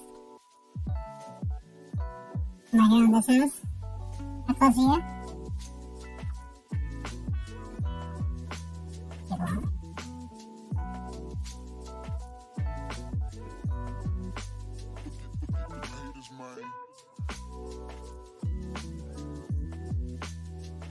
You with me?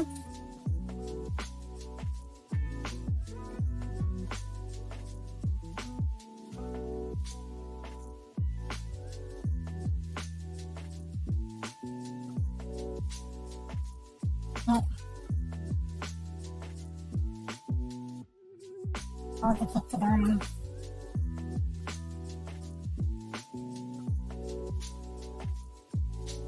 Backpack. What is that? Nice. Thank you very much.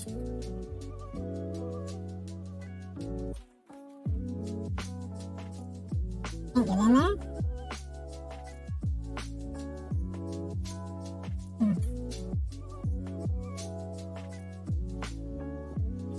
What's that?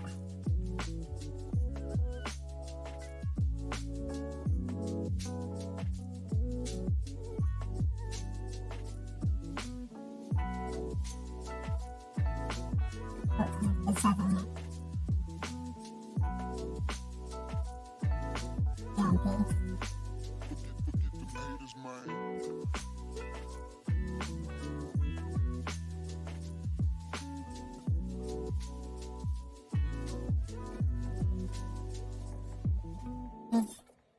I see.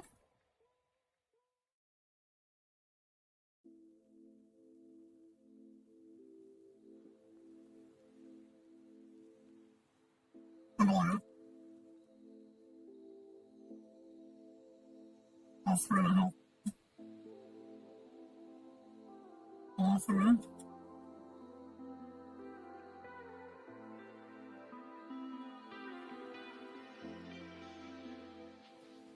Oh, there they are.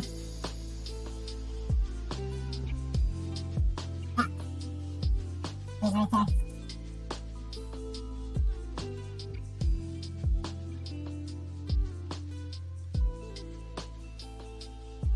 What happened? Get me from inside. Fuck.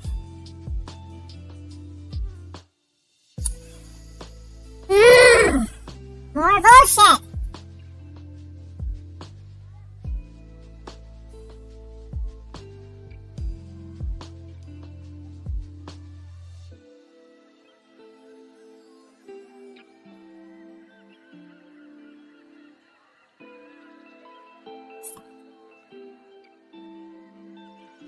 You were down like instantly and... Did you pick up a bulletproof vest? Okay.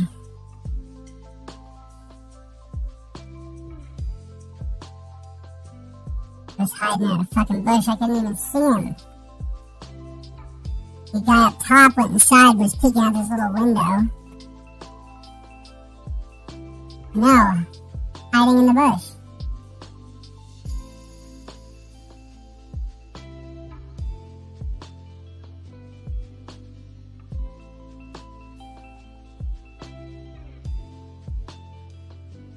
No, we just suck as a team, it's true. We always fucking get our asses kicked every time we play any competitive game together.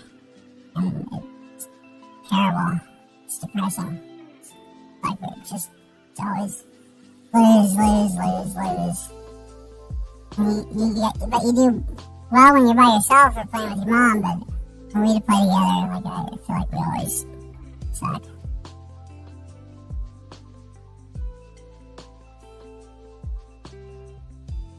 Just, these guys are... most of the people who are signed up for it are good at the game. I think. Good at PUBG.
leave for a couple hours, come back, and full of potatoes.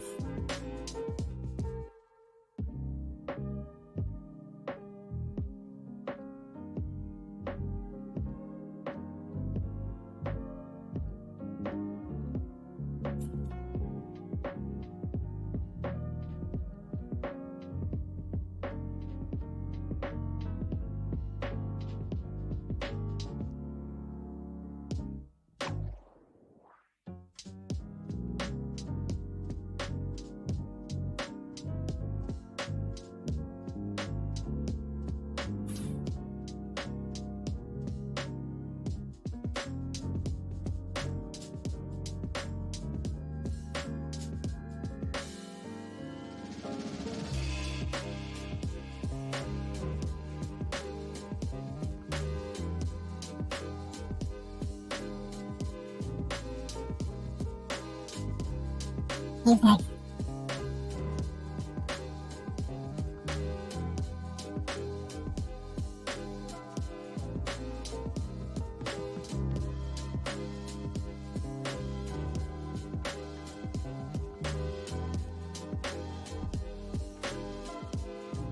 Yeah. Let's go.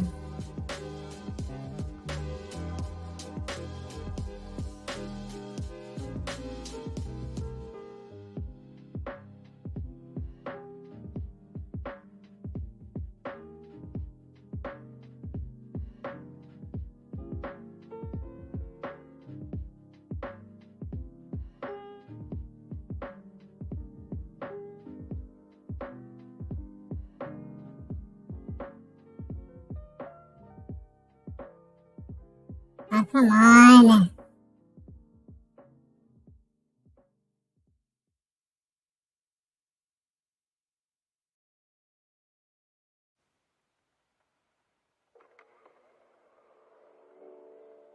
Give me a fucking weapon!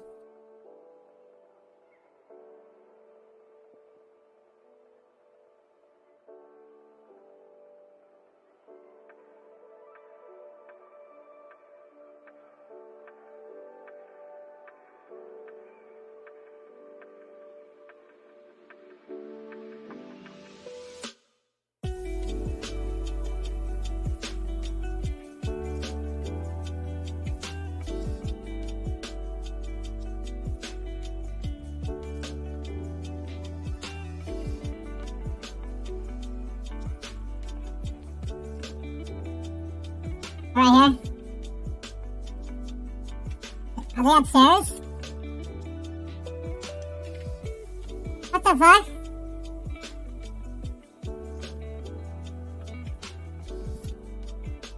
I don't know either! This fucking game is actually starting. I don't know if I'm gonna enjoy this one. This might be one like PUBG where I have to just play by myself. I don't know if I can play games when people are fucking jumping all over the place and I can barely control my game. The fucking sensitivity is absolute shit in this game. I keep adjusting it, and it never changes. So all over the fucking place.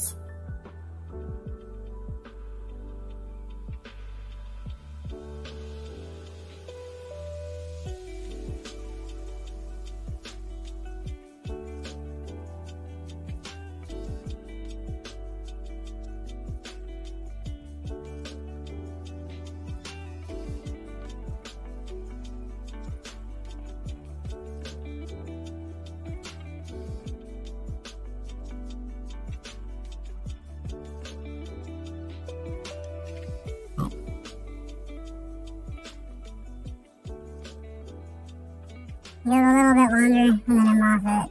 I'm not gonna keep playing. I'm just gonna get this fed up already.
Is it loading or what?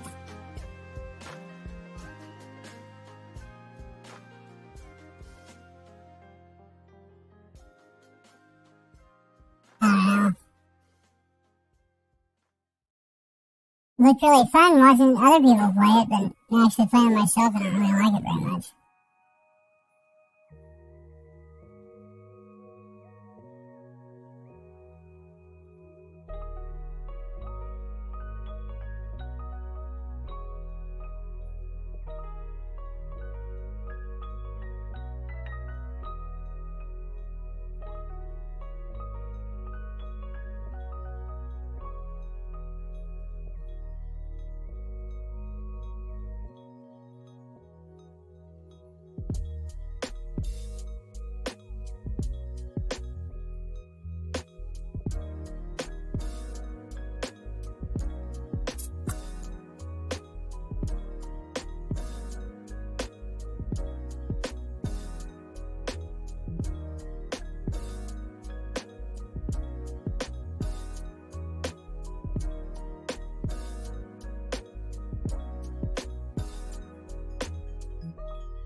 You see somebody?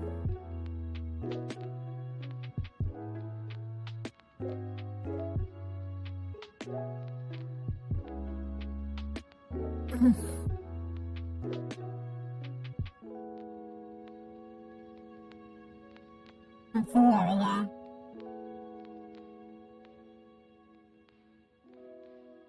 Let's see if we got enhancing abilities.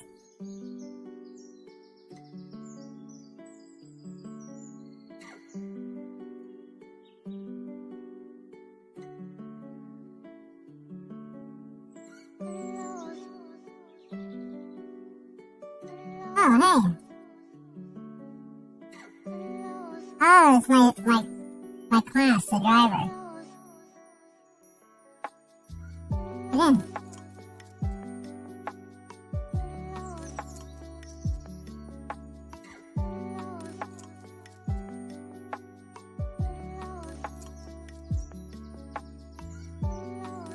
I can't trust you. Fences like you can when you're young.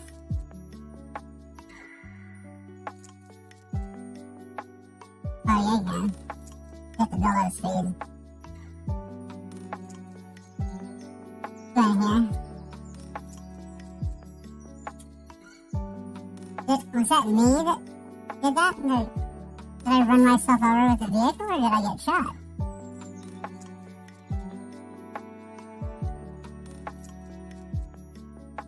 A bulletproof vest back here right there. That's what I'm saying.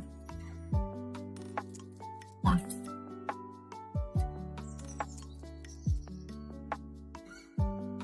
Crafting.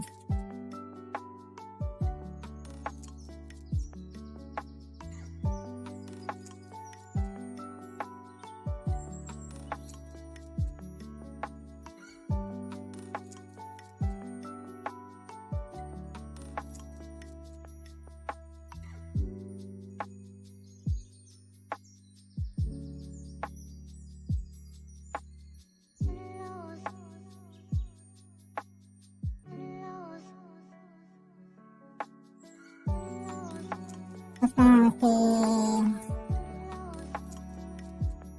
circle? One side.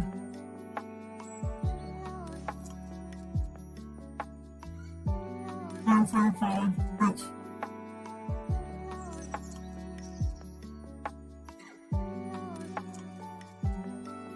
Your mom's some for lunch? Random songs.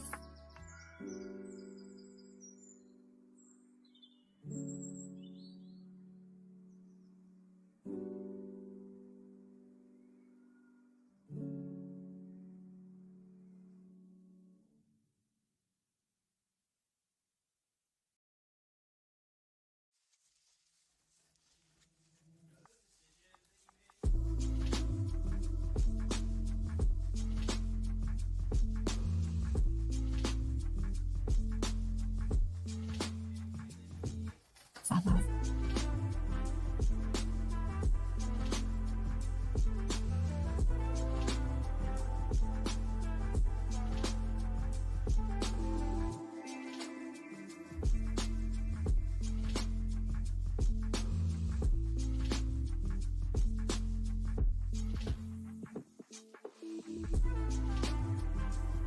Over here.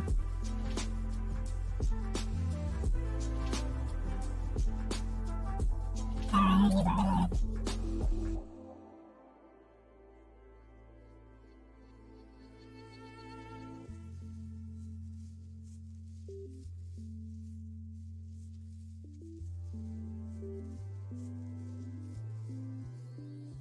Okay. Hi.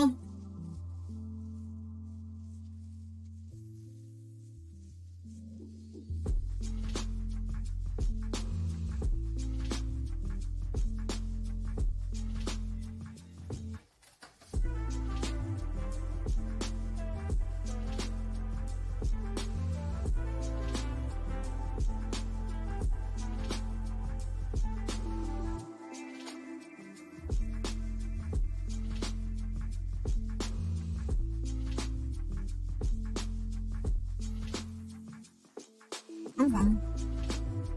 It's something, I'm not sure what it is.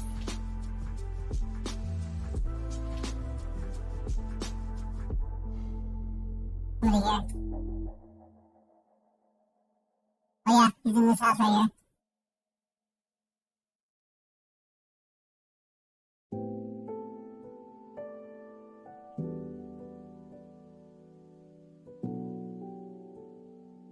Where'd he go? Dude, how much? Maybe how much of these guys safe? What? How many shots did this guy take? This is a joke, dude! He turned the whole clip on that guy!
There's a little message at the bottom of the screen that said excessive gaming problems.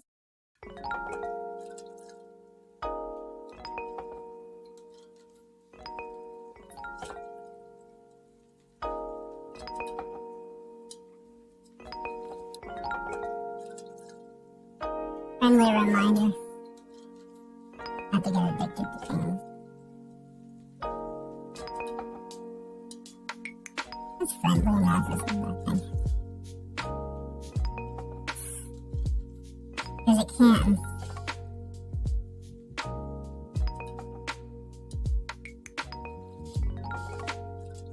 ones who seem most affected find themselves in a situation where they have to go for a couple of months.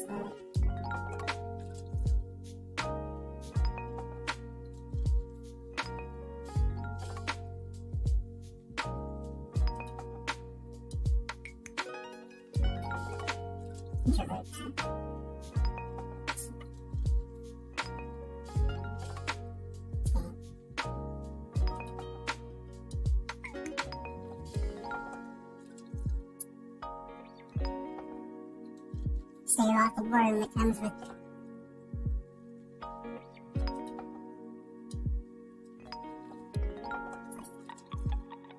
I don't want to do it.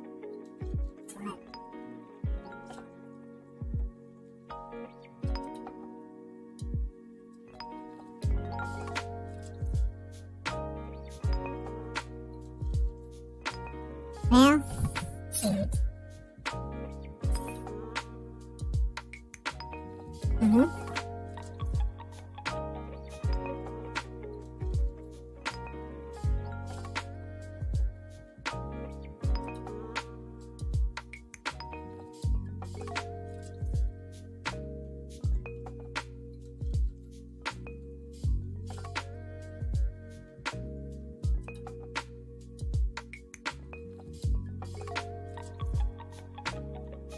I also want to, I know we just have to make our own, but I want to get a card.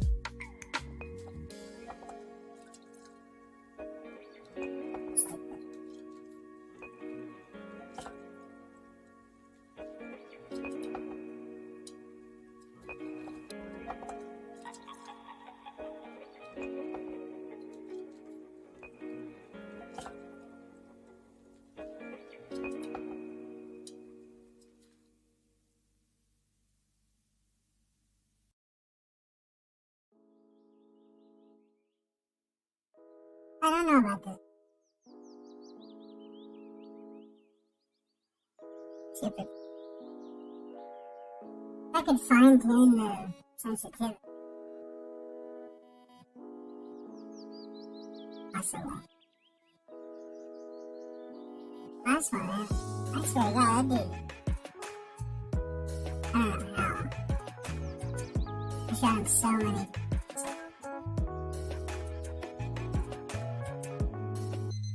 He just kept standing. It kept shooting and kept shooting.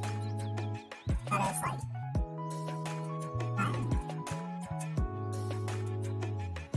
probably just acting like a steamer.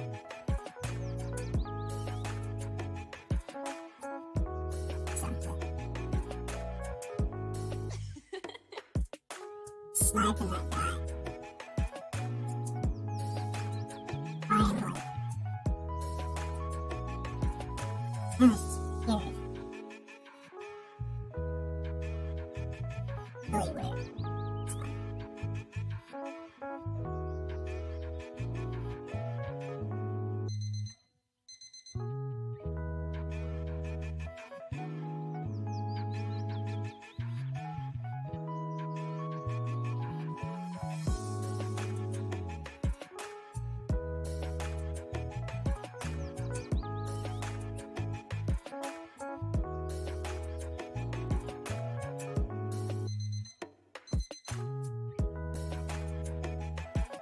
Huh?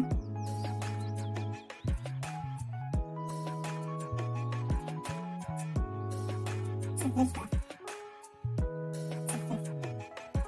Wait, take it.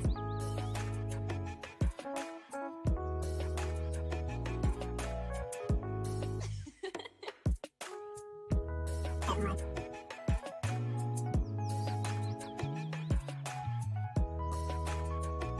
Where's my ashtray? God's sake.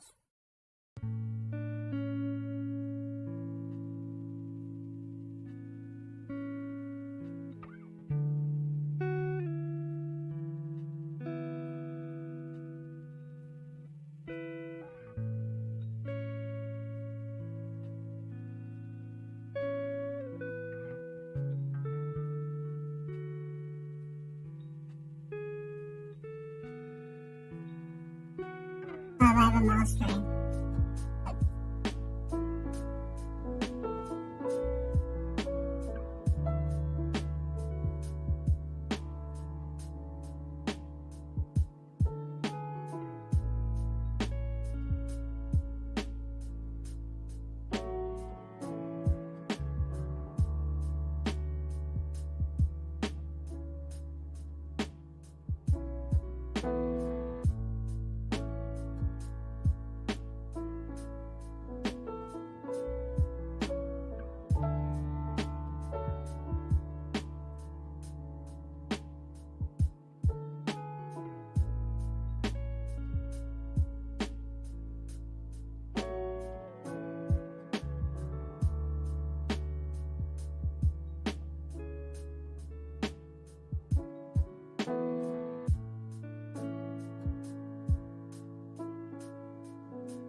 The scariest TikTok videos of 2021.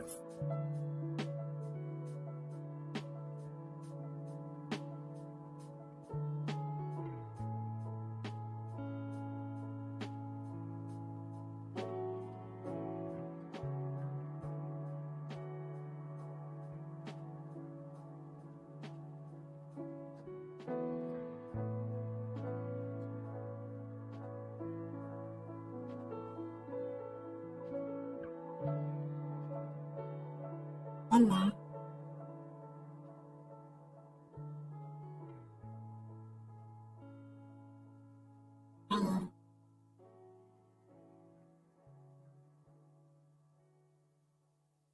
Hub.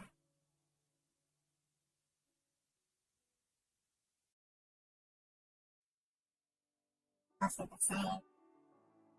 Rails and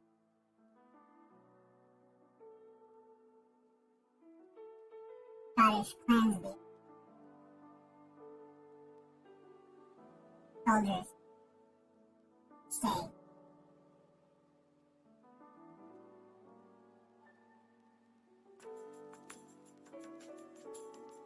Set up.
Ripples is getting stronger.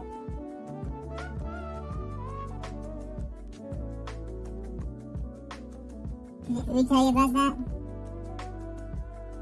We crashed stationary.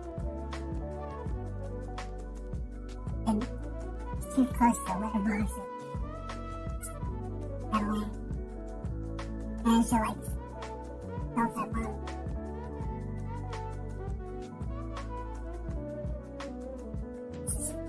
That's annoying. I was like, how did you crash this? Only you could, Wiggles could crash a station. Only you could crash a stationary bike. A bike that is literally is not supposed to move. You find a way to crash it into something.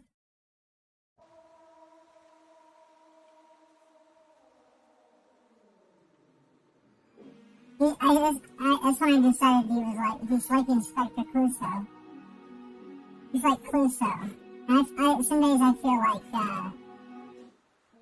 Chief Inspector. Francis. His boss. Like, Clouseau's done it again. I don't know how he does it. But he's done it again.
Kick you out of the party so I can play solo.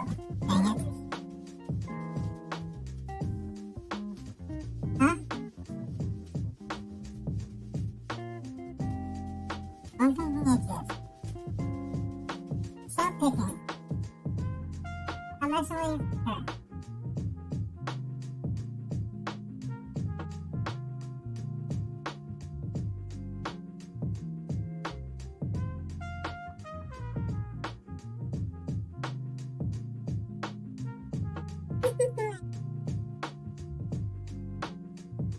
Real kisser.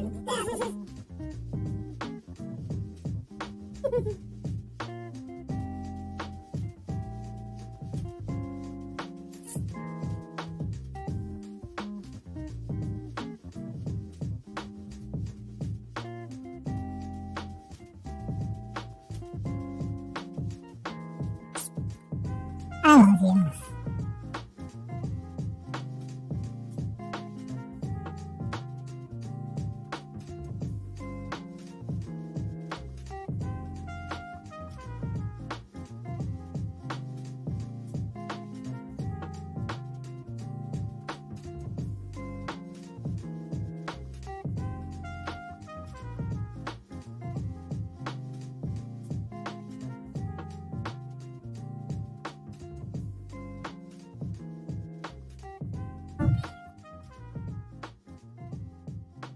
I can't hear you. What?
There's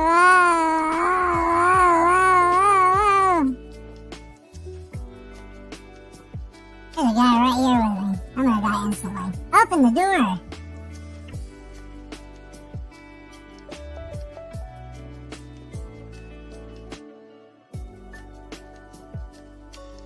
Fucking reload! Dude, this fucking game is off, dude. I'm fucking done with this game. It's fucking done, dude. I'm off this shit, dude. I'm fucking done. Fucking fix it, make it good. The fucking reload is like 4 seconds, dude. 4 seconds of fucking reloading, man. I'm not doing this shit, man. 4 seconds to reload a fucking gun, dude. Like, I get it. It's supposed to be realistic guns, dude, like PUBG. But you got people flying around in ice storms and shit. Give me a break. Fucking reload the gun.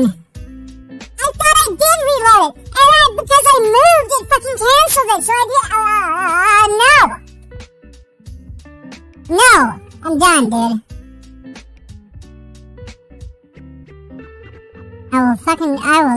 That's the end of this stream. I'll come back. I'll play something else. I don't care. Whatever. See